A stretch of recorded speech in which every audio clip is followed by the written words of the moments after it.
In the future, the world is divided into two sides, the rich people on the offshore and the poor people on the inland. When the poor people turn 20, they have one chance to pass a selection program called the process. The chosen ones are the 3% and they never return. In the year 104 of the process, Michelle hears a voice from her earpiece telling her the gates to the selection process are open. A huge crowd in the inland is already making their way there, so Michelle meets with her friend Bruna and they join the walk. After climbing a very long path up a hill, the participants arrive at a facility where they're disinfected and given clean clothes. Then Ezekiel appears to explain that only 3% of them will be chosen to go to the offshore, where the founding couple created the perfect world. He also mentions there are rebel groups that want to destroy the system, but he swears they'll never win. Ezekiel talks directly to some participants using their names as a form of manipulation and makes everyone chant words of gratitude for the process.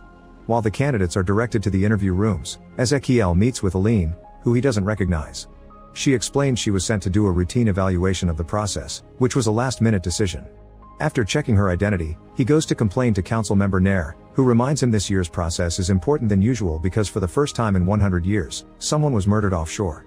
Since Ezekiel chooses who will live there, the community blames him for sending a murderer and other council members want to replace him. After the call is over, Ezekiel puts his head in water until he can't take it anymore. The participants are being asked all kinds of questions. Some are riddles to test intelligence, others are as more personal questions about things like their hygiene habits or their personal beliefs. A girl is too nervous and can barely put two words together, so she's eliminated on the spot.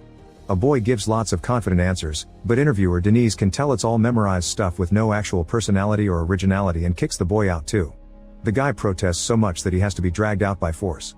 Michelle is asked if she knows anyone who made it through the process and answers her boyfriend, swearing she doesn't want to pass only because of him. However, she still wears the necklace he gave her, so the interviewer dares her to take it off to prove she wants to go offshore for herself. After she does so, the man tells her she did the right thing.